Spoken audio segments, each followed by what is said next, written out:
Media సోదరులకు నమస్కారం.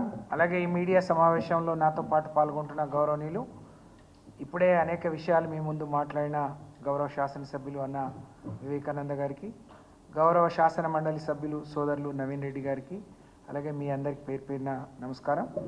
అనేక విషయాలు అన్న చెప్పారు. ముందుగా నిన్న బట్టి విక్రమార్క గారు ఒక కార్యక్రమంలో పాల్గొంటూ నిన్నటి పత్రికల్లో కేసీఆర్ గారు మళ్ళీ కథన రంగంలోకి రాబోతున్నారు, ప్రజల ఇబ్బందులు, ప్రజలు పడుతున్న కష్టాలు చూసి ప్రజల్లోకి రావాలని అనుకుంటున్నారు అనే ఒక చిన్న పేపర్లో వస్తేనే కాంగ్రెస్ పార్టీ నాయకులకు వణుకు దడ పుట్టినట్టు కనిపిస్తూ ఉంది. బట్టి విక్రమార్క గారు మాట్లాడుతూ ఏ ముఖం పెట్టుకొని కేసీఆర్ గారు ప్రజాక్షేత్రంలో వస్తారు అని చెప్పి విమర్శించారు. నేను దీన్ని తీవ్రంగా ఖండిస్తూ ఉన్నాను. అసలు కేసీఆర్ గారి గురించి మాట్లాడే నైతిక హక్కు ఇవాళ ఉన్న ముఖ్యమంత్రికి కానీ ఉప ముఖ్యమంత్రికి కానీ మరి ఈ మంత్రులకు ఈ ప్రభుత్వానికి లేదు అని చెప్పి నేను ఈ సందర్భంగా తెలియజేస్తూ ఉన్నాను. అసలు మీ ముఖాలు ఎవరైనా చూసిండ్రా? మిమ్మల్ని ఎవరైనా అడిగినరా? కేసీఆర్ ఇన్నేళ్ళు కొట్లాడి ఎవరితోని సాధ్యం కానీ తెలంగాణ తీసుకొస్తేనే నువ్వు ఒక ముఖ్యమంత్రివి, నువ్వు ఒక ఉప ముఖ్యమంత్రివి, కేసీఆర్ గారి దయ వల్ల, కేసీఆర్ భిక్ష వల్ల పదవులు వచ్చిన మీరు పదవులు పెట్టుకొని మీ పనులు మీరు చేయక మరి బీఆర్ఎస్ పార్టీని కేసీఆర్ని విమర్శిస్తేనే మీకు కడుపు నిండినట్టుగా, లేకపోతే మీరు ఇచ్చిన హామీలు ఎన్ని ఎగ్గొట్టినా ప్రజల దృష్టి మళ్లించవచ్చని మీరు భ్రమపడితే అది మీ భ్రమ మాత్రమే అవుతుంది. బట్టి విక్రమార్క గారు, ఇది సరి అయింది కాదు. నేను అనుకుంటా బట్టి విక్రమార్క గారి కొంచెం మనస్తాపం చెందినప్పుడల్లా ఏదో ఒకటి మాట్లాడుతూ ఉంటారు. నిన్న కాంగ్రెస్ పార్టీ కొంతమంది నాయకులు ఉత్తమ్ కుమార్ రెడ్డి ముఖ్యమంత్రి అవుతాడంటే ఉప ముఖ్యమంత్రిగా ఉన్న నేను కదా కావాల్సింది, మరి నన్ను వదిలేసి ఇంకెవరో పేరు చెప్తారా అని చెప్పి ఆయన ఫ్రస్ట్రేషన్లో ఇలాంటి మాటలు మాట్లాడుతున్నట్టు భావిస్తున్నాం. ఎందుకంటే కేసీఆర్ గారు ఈరోజు దేశానికి స్వాతంత్రం తీసుకొచ్చిన మహాత్మా గాంధీ చరిత్రలో ఏ విధంగా నిలిచిపోతారో తెలంగాణ సాధించి పెట్టిన కేసీఆర్ గారు కూడా ఈ తెలంగాణ రాష్ట్రంలో అదే విధంగా నిలిచిపోతారు. అది నువ్వు కాదంటేనో, నీ ప్రభుత్వం, నీ పార్టీ వద్దంటేనో ఆగిపోయేది కాదు. బట్టి విక్రమార్క గారు, ఇది గుర్తుపెట్టుకోమని చెప్పి హెచ్చరిస్తూ ఉన్నాం. మీ సమయాన్ని మమ్మల్ని పెట్టే సమయాన్ని మీరు పరిపాలన మీద దృష్టి పెట్టండి. మీకు సోయి లేదు.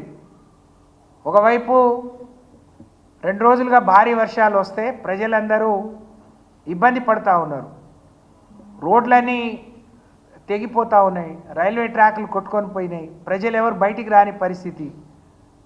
కానీ వీళ్ళకు సోయి లేదు. ఢిల్లీకి పోతే నలుగురిని కూడగట్టుకొని పోతారు, ఇప్పటికే 20 సార్లు పోయినారు. కానీ ఇంత రాష్ట్రంలో ఇంత పెద్ద భారీ వర్షాలు పడుతుంటే 4 మంత్రులు కలిసి ఎట్లా ప్రజల్ని ఆదుకోవాలి, ఏ విధంగా పంట నష్టం, ప్రాణ నష్టం జరగకుండా కాపాడాలనే మాట్లాడే సోయి మీకు లేకపోవడం నిజంగా శోచనీయం. నిన్న మొన్నటి నుంచి మనం చూస్తూ ఉన్నాం. నిజంగా మా మహబూబాద్ జిల్లా అయితే రాష్ట్రంలోనే అతి భారీ వర్షాలు కురుస్తూ ఉన్నాయి. మహబూబాద్కు అన్ని వైపులా మరి కనెక్టివిటీ తెగిపోయింది, రహదారులు తెగిపోయినాయి, రైల్వే ట్రాక్ తెగిపోయింది, మరి ఎక్కడ జనజీవనం స్తంభించిపోయింది మహబూబాద్తో పాటు రాష్ట్ర వ్యాప్తంగా కూడా. దాన్ని పట్టించుకునే నాదుడు లేడు. కానీ పెద్ద పెద్ద విమర్శలు, మీకు సిగ్గనిపించట్లేదా అని నేను ఈ సందర్భంగా గుర్తు చేస్తూ ఉన్నాను. ఒకవైపు మరి వర్షాలు వస్తే ఇబ్బంది పడుతున్నారు, ఒకవైపు ఏజెన్సీ అంతా పడకేసింది, ప్రజలందరూ రోగాన బారిన పడి ఏ హాస్పిటల్లో కూడా కాలు పెట్టడానికి సందు లేకుండా నిజంగా ఈరోజు హాస్పిటల్కే రోగం వచ్చింది. తెలంగాణ రాష్ట్రంలోని అన్ని హాస్పిటళ్లకు రోగం వచ్చింది. మందులు లేవు, ఇంజక్షన్లు లేవు, సరిగ్గా ఆదుకునే వాళ్ళు లేరు, సమీక్షించే వాళ్ళు లేరు. కానీ మీకు ఆ సోయి లేదు. కేసీఆర్ని విమర్శించే సోయి. కవితమ్మకు 5.5 నెలల తర్వాత బెయిల్ వస్తే బీజేపీతో కుమ్మక్కయిందని అంటారు. ఆఖరికి సుప్రీంకోర్టులు చివాట్లు పెడితే తప్ప మీకు బుద్ధి రాలేదు. బీఆర్ఎస్ పార్టీని విమర్శించే సమయాన్ని మీరు పరిపాలన మీద కేంద్రీకరించండి. గురుకులాల్లో విద్యార్థుల అవస్థలు పడుతున్నారు, ఆడపిల్లలు రోడ్డు మీద వచ్చి ధర్నాలు చేస్తూ ఉన్నారు. సరైన తిండి లేదని, సరైన మంచినీళ్ళు లేదని, ఎలుకలు వాళ్ళను కొరికేస్తున్నాయని, మరి పురుగులు అన్నం పెడుతున్నారని విద్యాశాఖకు మంత్రి లేడు, సోషల్ వెల్ఫేర్కు మంత్రి లేడు, గిరిజన సంక్షేమానికి మంత్రి లేడు, పోలీస్ శాఖకు మంత్రి లేడు, ఏ శాఖలకు మంత్రి లేడు. ఉన్న మంత్రులేమో ఈ రాష్ట్రంలో ఒక హైడ్రామా నడుస్తూ ఉంది. మరి నేను కేసీఆర్ గారిని మీరేం ముఖం పెట్టుకొని వస్తారు? ఏం సిగ్గు లేకుండా ఊళ్ళలో తిరుగుతున్నారండి? మీరు చెప్పిన రుణమాఫీ ఎంత? ముందు 46 కోట్లు, 41 కోట్లు అన్నారు, 39 కోట్లు అన్నారు, బ్యాంకర్స్తో మీటింగ్లో 36 కోట్లు అన్నారు, క్యాబినెట్లో 26 కోట్లు అన్నారు, బడ్జెట్లో 26 కోట్లు అన్నారు, క్యాబినెట్లో 31 కోట్లకు అనుమతులు ఇచ్చిండ్రు. ఆఖరికి మీరు చేసింది 17,000 కోట్లు. కేసీఆర్ ₹1,00,000 రుణమాఫీ చేస్తే 17,000 కోట్లు సరిపోయింది. మరి 2 లక్షలు చేసిన మీకెందుకు 17,000 కోట్లు అయినాయి? కేసీఆర్ ₹1,00,000 రుణమాఫీ 36 లక్షల మంది రైతులకు చేస్తే మీరు చేసింది కేవలం 22 లక్షల మంది మాత్రమే. దాని మీద సమీక్ష ఉందా? మరి అనర్హులు ఎవరు, అర్హులు ఎవరు, వాళ్ళకి ఏ విధంగా చేద్దామనే ఆలోచన సోయి మీకుందా? కేసీఆర్ 24 గంటలు, ఆ రోజు పగటి పూట చక్కగా 5 గంటలు కరెంటుకు మరి ఇబ్బంది పడేది. 24 గంటలు కరెంట్ ఇచ్చినందుకు కేసీఆర్ బయటికి రావద్దా? ఆడపిల్ల రోడ్డు ఎక్కొద్దు బిందె పట్టుకోనని ఇంటింటికి నల్లా ఇచ్చినందుకు రావద్దా? కళ్యాణ లక్ష్మి షాదీ ముబారక్ ఇచ్చి ఆడపిల్లల్ని ఆదుకున్నందుకు రావద్దా? ఒక ఆరోగ్య లక్ష్మి పెట్టి కడుపు నిండా ఆడబిడ్డకు అన్నం పెట్టినందుకు రావద్దా? KCR kit, KCR nutrition kit ఇచ్చి ఆదుకున్నందుకు రావద్దా? మీరేం ముఖాలు పెట్టుకొని ఎందుకు వస్తున్నారు? మీ ముఖాలు చూసి మొన్న ఓట్లేయలేదండి, మీ ముఖాలు చూసి కాదు, మీ మేనిఫెస్టో చూసి మాత్రమే వేశారు. కానీ దాన్ని కూడా మీరు మరి విస్మరించి దాన్ని కూడా అమలు చేయకుండా రోడ్ల మీద పడి తిరుగుతున్నారు. అసలు మిమ్మల్ని కదా ప్రజలు ఎదుర్కొనేది. గెలిచి 8 నెలలు కాలేదు, మొన్ననే వ్యవసాయ శాఖ మంత్రిని అడ్డుకున్నారు, మిమ్మల్ని ప్రశ్నిస్తూ ఉన్నారు. మీకు సిగ్గనిపించట్లేదా?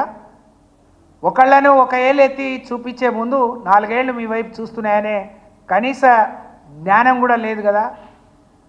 కేసీఆర్ని విమర్శించడమే మీ సంస్కారం కాదు, అది సంస్కారం అనిపించదు, అది కుసంస్కారం.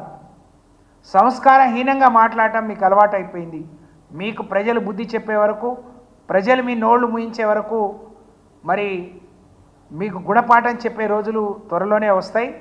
అప్పటి వరకు మీరు ఎదురు చూడాల్సిన అవసరం ఉందని చెప్పి నేను తెలియజేస్తా ఉన్నాను.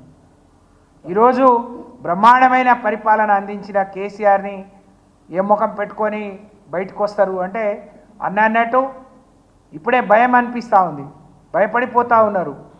ఈ ఒక చేతి మీద నడిచే సంసారం కాదు కదా, అనేక కుంపట్లు, అనేక అగచాట్లు. మీకు ఏది చేయాలన్నా ఢిల్లీ పర్మిషన్, ఏది చేయాలన్నా నలుగురు. కానీ ప్రజల అవసరానికి, ప్రజల కష్టానికి మాత్రం ముఖాలు చాటేస్తున్నారు. మీకేమాత్రం జ్ఞానం ఉన్నా మరి పరిపాలన మీద, ఈ సమయాన్ని పరిపాలన మీద పెట్టండి. ఆ పిల్లల్ని ఆదుకోండి. వాళ్ళకు వచ్చే రీఎంబర్స్మెంట్ ఎంత, వాళ్ళ మెనూ పెంచండి, వాళ్ళ డైట్ ఛార్జీలు పెంచండి, వాళ్ళ మెనూ సరిగ్గా అమలయ్యే విధంగా చూడండి. మీరు ఇచ్చిన హామీ అమలవుతుందా లేదా? అనేక ఎన్నికల ముందేమో అందరికని చెప్పిండ్రు, కానీ ఓట్లు పడి గెలిచిన తర్వాత కొందరికనే చెప్తున్నారు. అది అందరికీ వర్తించేటట్టు చేయాలని చెప్పి నేను డిమాండ్ చేస్తూ, ఇంకా చౌకబారు మాటలు మాట్లాడటం మీరు బంద్ చేయండి. మీ దృష్టిని అంతా పరిపాలన మీద పెట్టాలని నేను మీకు డిమాండ్ చేస్తూ, ఇలాంటి మాటలు, ఈ కుసంస్కారమైన మాటలు ఇంకోసారి మాట్లాడితే తప్పకుండా బీఆర్ఎస్ పార్టీ శ్రేణులు మీకు బుద్ధి చెప్తాయి, ప్రజలు బుద్ధి చెప్పే రోజు వస్తాయని చెప్పి నేను తెలియజేస్తూ, ఈ రాష్ట్ర వ్యాప్తంగా పడుతున్న భారీ వర్షాలని కూడా ముఖ్యమంత్రి గారు ఏదో టెలికాన్ఫరెన్స్లో 4 మంత్రులే దొరికినట్టు మీ మంత్రులంతా మరి ఎక్కడ విహారయాత్రకు పోయినరో ముఖ్యమంత్రి గారు అందరినీ పిలిపించుకోండి, జిల్లాలో అందుబాటులో ఉండమనండి, అధికారులకు ఆదేశాలు ఇవ్వండి, ప్రజలందరినీ ఆదుకునే ఏర్పాట్లు చేయండి. దానితో పాటు నేను బీఆర్ఎస్ పార్టీ శ్రేణులందరికీ కూడా విజ్ఞప్తి చేస్తూ ఉన్నాను. రాష్ట్రం మరి పరిపాలన గాడిలో లేదు, మరి అధికారులు ఎవరు, మరి అధికారులను మీరు కూడా మీ దృష్టికి వచ్చిన సమస్యలు అధికారుల దృష్టికి తీసుకెళ్ళండి. మీరు కూడా ప్రజలకు అందుబాటులో ఉండి పరిష్కరించే విధంగా బీఆర్ఎస్ పార్టీ శ్రేణులు కూడా కృషి చేయాలని చెప్పి నేను విజ్ఞప్తి చేస్తూ ఉన్నాను. ధన్యవాదాలు.